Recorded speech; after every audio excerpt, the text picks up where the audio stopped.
प्यारे दर्शकों नमस्कार। तारीख है आज 1 जून 2025, दिन रविवार, हिंदी तिथि ज्येष्ठ माह शुक्ल पक्ष षष्ठी। आइए नजर डालते हैं हमारे प्यारे राज्य हिमाचल प्रदेश की तमाम बड़ी खबरों पर। वीडियो शुरू करने से पहले कमेंट बॉक्स में जय हिंद लिखकर हमें सपोर्ट करें और हाँ, वीडियो को पूरा जरूर देखें क्योंकि इस वीडियो में हम जानेंगे बिजली, पानी, मौसम, सरकार के नए नियम, ऐलान। तो चलिए शुरू करते हैं। गृहरक्षकों के 700 पद भरने की मंजूरी, अनुबंध पंचायत सचिव होंगे नियमित, जानिए बड़े फैसले। हिमाचल प्रदेश मंत्रिमंडल की बैठक शनिवार को मुख्यमंत्री सुखविंदर सिंह सुक्खू की अध्यक्षता में शिमला में आयोजित की गई। बैठक में कई बड़े फैसले लिए गए। मंत्रिमंडल की बैठक में गृह रक्षा और नागरिक सुरक्षा विभाग में गृह रक्षा समसेवकों के 700 पद भरने को मंजूरी प्रदान की गई। अस्पताल, मेडिकल कॉलेज में इनकी तैनाती होगी। मंत्रिमंडल बैठक में 31 मार्च 2025 तक 2 वर्ष की अनुबंध सेवाएं पूरी कर चुके 203 पंचायत सचिवों की सेवाओं को नियमित करने को मंजूरी दी गई। अब इन्हें 12,000 की जगह 32,000 रुपए मासिक वेतन मिलेगा। मंत्रिमंडल ने हिमाचल प्रदेश रियल एस्टेट विनियामक प्राधिकरण कार्यालय को शिमला से धर्मशाला स्थानांतरित करने को मंजूरी दी। मंत्रिमंडल के फैसलों की जानकारी मंत्री हर्षवर्धन चौहान व यादविंद्र गोमा ने दी। कैबिनेट ने वर्ष 2010 की तर्ज पर पंचायती राज संस्थाओं के सदस्यों और अध्यक्षों के लिए नए सिरे से डी नोवो आरक्षण रोस्टर शुरू करने को सैद्धांतिक रूप से मंजूरी प्रदान की। गलत रिजल्ट पर 10 दिन में दे जवाब, शिक्षा बोर्ड ने 5 अधिकारियों कर्मचारियों को जारी किए कारण बताओ नोटिस। हिमाचल प्रदेश स्कूल शिक्षा बोर्ड धर्मशाला की ओर से गलत रिजल्ट बनाने वाले 5 अधिकारी कर्मचारियों को कारण बताओ नोटिस जारी किया गया। साथ ही संबंधित अधिकारियों से 10 दिन के भीतर जवाब मांगा गया। उसके उपरांत इस मामले में आगामी कार्रवाई अमल में लाई जाएगी। प्रदेश के हजारों छात्रों के भविष्य से जुड़े मामले में बड़ी लापरवाही करते हुए अंग्रेजी विषय का गलत रिजल्ट जारी कर दिया गया था। उक्त विषय को जोर शोर से उठाने के बाद सरकार ने भी जांच शुरू कर दी, जबकि स्कूल शिक्षा बोर्ड की ओर से भी अब कड़ी कार्रवाई किया जाना तय माना जा रहा है। हिमाचल प्रदेश स्कूल शिक्षा बोर्ड धर्मशाला की ओर से जमा 2 के अंग्रेजी के मार्च माह में चुवाड़ी में गलती से प्रश्न पत्र खुलने के बाद स्थगित किए गए पेपर की आंसर की से नए एग्जाम की OMR शीट से जांच करने पर गलत रिजल्ट जारी किए जाने संबंधी मामले में बोर्ड की संबंधित शाखा के अधिकारियों व कर्मचारियों को कारण बताओ नोटिस जारी किए गए हैं। BBMB के डेहर विद्युत गृह में बिजली उत्पादन शुरू, 18 घंटे तक था बंद। भाखड़ा ब्यास प्रबंधन के 990 मेगावाट क्षमता के डेहर विद्युत गृह में शुक्रवार को बिजली उत्पादन लगभग 18 घंटे तक बंद रहा। शुक्रवार रात 12 बजे पंडोह बांध से पानी की आपूर्ति बहाल होने पर टरबाइन ने दोबारा गति पकड़ी। सुंदरनगर जलाशय के कचरा रैक की सफाई के चलते सुबह 6 बजे पंडोह बग्गी सुरंग को पानी की आपूर्ति पूरी तरह से बंद कर दी। इससे डेहर विद्युत गृह में बिजली उत्पादन बंद करना पड़ा। शीश महल के पास स्थित कचरा रैक पर कुछ दिन से बड़ी मात्रा में कचरा जमा हो गया था। ऊना पुलिस की अवैध खनन और यातायात उल्लंघन पर बड़ी कार्रवाई, 512 वाहनों के काटे चालान। जिला पुलिस ने अवैध रूप से रेत ले जाने व यातायात नियम तोड़ने वाले वाहन चालकों के खिलाफ कार्रवाई की। पुलिस ने शुक्रवार को जिले में नाकाबंदी करने यातायात नियम तोड़ने वाले 512 वाहनों के चालान किए, जिसमें से 154 चालानों का मौके पर ही निपटारा करके 1,14,500 रुपए का जुर्माना प्राप्त किया, जबकि 258 चालानों को आगामी कार्रवाई के लिए अदालत में भेज दिया।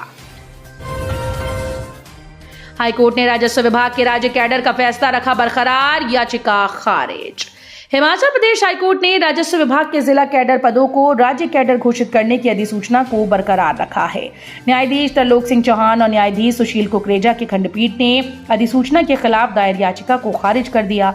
कोर्ट ने साथ ही कहा कि न्यायालय को सरकार की शक्तियों में दखल देते समय न्यायिक संयम बरतना चाहिए। पदों के सृजन के आदेश, नियुक्ति, नियमितीकरण, वेतनमान का निर्धारण, सेवा में निरंतरता, पदोन्नति के अवसरों में कटौती, विभिन्न योग्यताएं निर्धारित करना सरकार का क्षेत्राधिकार है। मई में सामान्य से 2% अधिक बरसे बादल, प्रदेश के कई भागों में इतने दिन जारी रहेगी बारिश। हिमाचल प्रदेश में मई के मौसम में सामान्य से 2% अधिक बारिश दर्ज की गई। इस अवधि के लिए 63.3 mm बारिश को सामान्य माना गया, लेकिन वास्तव में 64.3 मिलीमीटर बारिश हुई। बिलासपुर में सामान्य से 89, हमीरपुर 110, कांगड़ा 52, मंडी 10, शिमला 47, सिरमौर 268, सोलन 212 व ऊना में 132% अधिक बारिश हुई। इसी तरह चंबा में सामान्य से 29, किन्नौर 68, कुल्लू 38 व लाहौल स्पीति में 50% कम बारिश हुई। बीते 24 घंटे के दौरान कोटखाई में 9.1, 8.1, कुफरी 8.8, रोहड़ू 6.0, धर्मपुर 5.2, कसौली 5.0, पापटा साहिब 3.4, शिमला 3.3, सांगला 2.4, शिलारू 2.2, कुकुमसेरी 2.1, केलांग 2.0, कोठी और भुंतर में 1.2 मिलीमीटर बारिश हुई। हिमाचल में 1 जून से पानी की प्लास्टिक बॉटल्स पर पूर्ण प्रतिबंध। हिमाचल प्रदेश में रविवार यानी 1 जून से पानी की छोटी प्लास्टिक बॉटल्स पर पूर्णतः प्रतिबंध होगा। इसके तहत पॉलीथीन, टेरेफ्थेलेट, पीईटी विशेषता वाली 500 मिलीलीटर तक की पानी की बॉटल्स का प्रयोग नहीं हो पाएगा। सभी सरकारी विभागों, बोर्डों, निगमों और सरकार के अन्य संगठनों के द्वारा आयोजित की जाने वाली बैठक, सम्मेलन, कार्यक्रमों के साथ साथ हिमाचल पर्यटन विकास निगम के होटल्स और निजी होटल्स में पूर्ण प्रतिबंध लग गया है। यह आदेश राज्य में प्रभावी हो गए। ऐसे में अब यदि कोई इन बोतलों का प्रयोग करते हुए पाया गया तो उसके खिलाफ कड़ी कार्रवाई की जाएगी। हिमाचल में विलुप्त हो रही इस दुर्लभ प्रजाति का सफल प्रजनन। हिमाचल प्रदेश वन विभाग के कुफरी स्थित हिमालयन नेचर पार्क ने वन्य जीव संरक्षण के क्षेत्र में एक महत्वपूर्ण उपलब्धि हासिल की। इसके तहत यहां पर दुर्लभ नीली भेड़, जिसे स्थानीय भाषा में भारल कहा जाता है, का सफल प्रजनन किया गया। इस भेड़ का एक बच्चा हुआ। ये सफलता पश्चिमी हिमालय की जैव विविधता को संरक्षित करने की दिशा में एक मजबूत कदम माना जा रहा है। झाड़ियां रखकर बंद किया एनएच। शिमला मटौर एनएच पर मंगरोड पे जमीन के मालिक ने किया कब्जा। शिमला मटौर राजमार्ग पर मंगरोड में भूमि से लेकर चल रहे विवाद न सुलझने के चलते एक बार फिर से राजन कांत ने करीब 2 मीटर रास्ता वन वे कर दिया। सड़क पर एक तरफ झाड़ियां लगाकर रास्ते को एक तरफा कर दिया है, जिसके चलते वाहनों का आवागमन प्रभावित हो रहा है। सूचना मिलने के बाद एसडीएम सदर ने राजस्व विभाग व पुलिस कर्मियों को मौके पर भेजा, लेकिन खबर लिखे जाने तक रास्ता बहाल नहीं हो पाया था। जानकारी के मुताबिक हाईवे की ये भूमि राजनकांत की मां सीता देवी के नाम है। अपनी जमीन को कब्जा लेने के लिए राजनकांत ने गत 3 अप्रैल को लिखित तौर पर प्रशासन को कहा था कि 1 सप्ताह में अगर प्रशासन ने अपना कब्जा नहीं हटाया तो वो मार्ग बंद कर देगा। फॉरेंसिक रिपोर्ट में खुलेंगे जासूसी के राज। देवभूमि हिमाचल को शर्मसार करने वाली देहरा के अभिषेक की घटना की परतें धीरे धीरे खुलने वाली हैं। अभिषेक के पाकिस्तानी जासूसी वाले कनेक्शन का राज फॉरेंसिक लैब की रिपोर्ट खोल सकती है। उसकी की जा रही पूछताछ और रिपोर्ट अहम होगी। अभिषेक पाकिस्तान के कुछ युवाओं के संपर्क में आकर उनके जाल में फंस गया था। उसने कुछ चैटिंग, फोटो, वीडियो व अन्य डेटा भी डिलीट किया। इसे भी सोशल मीडिया प्लेटफॉर्म के मुख्यालय तक पहुंचकर खंगालने का प्रयास किया जा रहा है।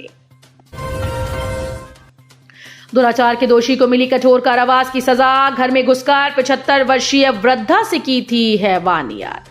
अतिरिक्त जिला और सत्र न्यायालय किन्नौर स्थित रामपुर की अदालत ने शनिवार को एक महत्वपूर्ण फैसला सुनाते हुए 75 वर्षीय वृद्धा के साथ दुराचार करने के आरोपी को दोषी करार देते हुए 10 साल के कठोर कारावास और 3,000 रुपए के जुर्माने की सजा सुनाई।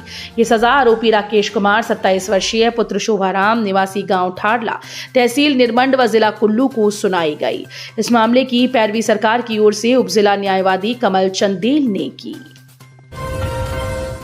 नशे के खिलाफ पुलिस की बड़ी कार्रवाई। चिट्टा तस्करी से जुड़े 6 और युवक किए गिरफ्तार। नशे के खिलाफ अभियान में जुटी हमीरपुर पुलिस ने एक और बड़ी सफलता हासिल की। बीते माह प्रतापनगर क्षेत्र में 25.26 ग्राम चिट्टे, 67.90 ग्राम संदिग्ध कैप्सूल और 15,500 नकदी पकड़े जाने के मामले में सदर पुलिस ने एसपी भगत सिंह ठाकुर के नेतृत्व में कार्रवाई करते हुए 6 और युवकों को गिरफ्तार कर सलाखों के पीछे पहुंचा दिया।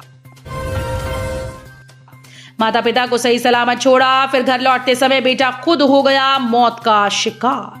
हिमाचल प्रदेश के मंडी जिले से दिल दहला देने वाली घटना सामने आई, जहां एक भीषण सड़क हादसे में व्यक्ति की मौत हो गई। ये घटना धर्मपुर तहसील की लंगेहड़ पंचायत के द्रुमण गांव में शनिवार को हुई। 40 वर्षीय सुरेंद्र कुमार अपनी टाटा सूमो गाड़ी से अपने माता पिता को द्रुमण गांव छोड़ने गए थे। उनके माता पिता जनतरीधार के पास लगने वाले मेले में दुकान लगाने जा रहे थे। वो उन्हें छोड़कर वापस लौट रहे थे, तभी ग्यून सड़क मार्ग पर द्रुमण के पास एक तीखे मोड़ पर टाटा सूमो अनियंत्रित होकर गहरी खाई में जा गिरी। तो ये थी आज की फटाफट खबरें। हम मिलेंगे अगले बुलेटिन में, तब तक के लिए धन्यवाद। जय हिंद।